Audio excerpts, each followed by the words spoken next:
All right, guys, today in front of me, I have a bottle of the Art of Alchemy batch number 2.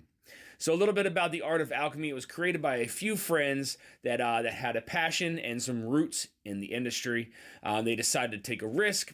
Fast forward past that risk, batch 1 and batch number 2 of the Art of Alchemy was released. Batch number 1 was released last year. This is batch number 2, but the whiskey inside of this tells a much different story. All right, guys, so this blend truly has a little bit of alchemy to it. There are some blends here from across the United States. So it starts with a 4-year Kentucky rye whiskey distilled by Jim Rutledge. Mash bill on that one is 80% rye, 12% corn, and 8% malted barley. Then there's a 9-year Georgia bourbon that is made up of 80% corn, 10% rye, 5% wheat, 5% malted barley. And finally ending with a 10-year Tennessee bourbon. Mash bill on that one is 84% corn, 8% rye, 8% malted barley.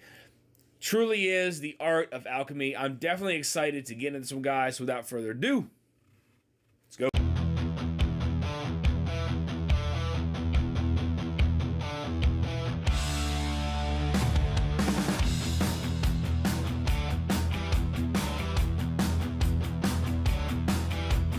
All right, guys, so as I stated, the blends come from Kentucky, Tennessee, and Georgia. Again, one of them being a 4-year-old Kentucky rye, a 9-year-old Georgia bourbon, and a 10-year-old Tennessee bourbon. This one comes in at 110 proof. Let's get in the nose. Yeah, there's definitely some like orchard fruit further into the glass, but there's also a lot of baking spices that kind of make themselves present in there as well. Further away from the glass, it does get pretty sweet. Again, there's like that marshmallow kind of sweetness, almost like you just started to burn a marshmallow. But then there's also some like brown sugar that's kind of incorporated into that as well.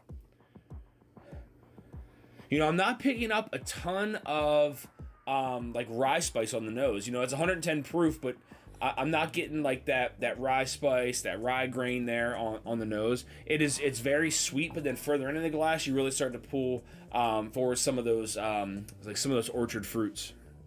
And then and further into the glass as well, I do pick up like an overly ripe kind of strawberry. So it's like an overly ripe strawberry, a little bit of peach, and then, you know, further away from the glass is kind of where you get some of that sweetness, like some of that burnt brown sugar and like a marshmallow that kind of like just caught on fire.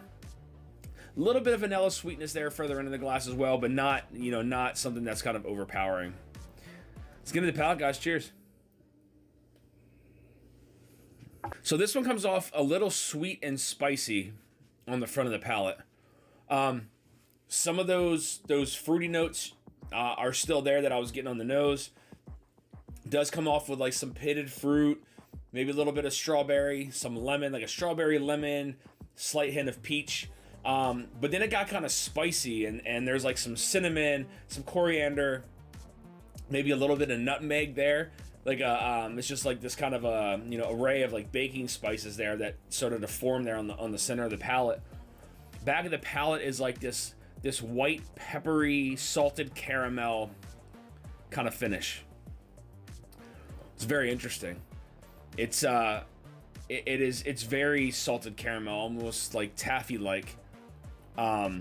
And that just kind of, with some white pepper there that kind of pulls through into the finish. A lot of baking spices still kind of tingling on the middle of the palate there. A little bit of rye spice started to kind of show up after everything went away. Let's get a second sip, guys.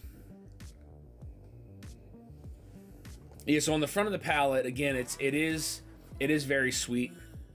You do get some of that orchard fruit. It's almost like one of those little like those cocktail fruit cups that you get on like the front of the palate. Have a little bit of that cherry in there and that peach and maybe a little bit of like that pear. It's like a mix of a cocktail fruit. But then all of a sudden it goes into this like array of baking spices. It's like cinnamon, nutmeg, coriander. I get almost like a baking pepper kind of note there in between the middle and back of the palate. I'm not sure where that comes from with the mix of whiskeys that are in here, but there's a lot of sweetness too. It's some of this stuff is almost like candy-like. It's almost like a candy kind of fruit cocktail, and you get to the center of the palate, and it's almost just like like a candied cinnamon and you know, candied nutmeg, if you will. I feel like that's the sweetness from like that Georgia bourbon that's kind of you know, giving us that sweetness, because that, you know, that Kentucky rye not necessarily going to give us that sweetness punch like that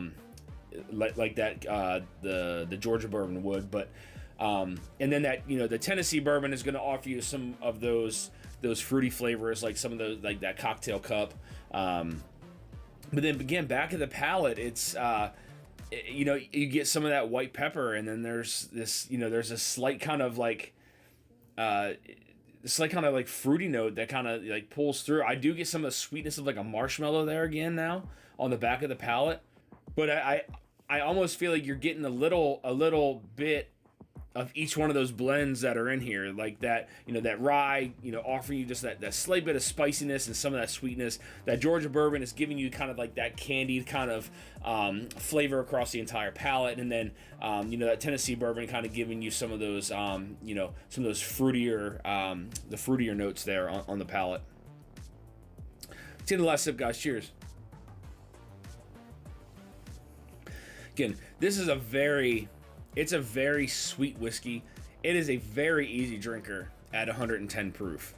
You know, I think the blend is, I mean, I think they did a really nice job with the blend. I do kind of wish the flavors kind of changed a little bit. I mean, I do respect the consistency across the palate from front to back. I did enjoy that. And I do enjoy, what I really like about it is how I feel anyway, how each one of those, you know, whiskeys that are in it kind of play a part across the entire palate. I really like that about it, and not how it's just like this huge kind of just, you know, 50 flavors here, 50 here, 50 here. It's kind of like, again, that like the Tennessee bourbon kind of plays its part on the front of the palate, and then like the middle of the palate becomes that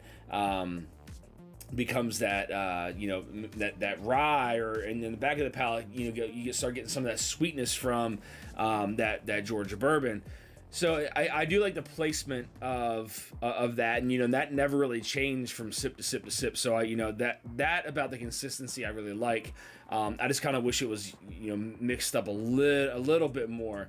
But you know, you got to let some air get into this one. It was, you know, I just cracked it. It was the first sip on this one. But again, I think they did a very nice job with this blend. I think it offers a ton of different flavors on here. You know, I'd like to spend some more time with this one, let some air get into it, let it open up a little bit, and see what happens. But either way, really cool blend here by The Art of Alchemy. So I want to thank you guys for tuning into this episode of Dusty Dan's Whiskey Reviews. I want to send a big thank you over to the team at The Art of Alchemy for supplying me with this bottle here to review on the channel. Again, a lot of nice flavors. Again, it's 110 proof. I think it retails for $80, if I'm not mistaken, $80 to $90 at retail. But again, you know, a lot of nice kind of rare barrels were picked for this release. But either way, I think they did an amazing job. So again, big shout out to the team over at The Art of Alchemy again for supplying with this bottle here to review on the channel. Guys, if you're looking for more reviews like this, hit that subscribe button, bell notification to be alerted of any upcoming reviews or live streams. You also find me on Instagram at Dusty Dan's Whiskey Reviews. Until next time, guys, stay dusty.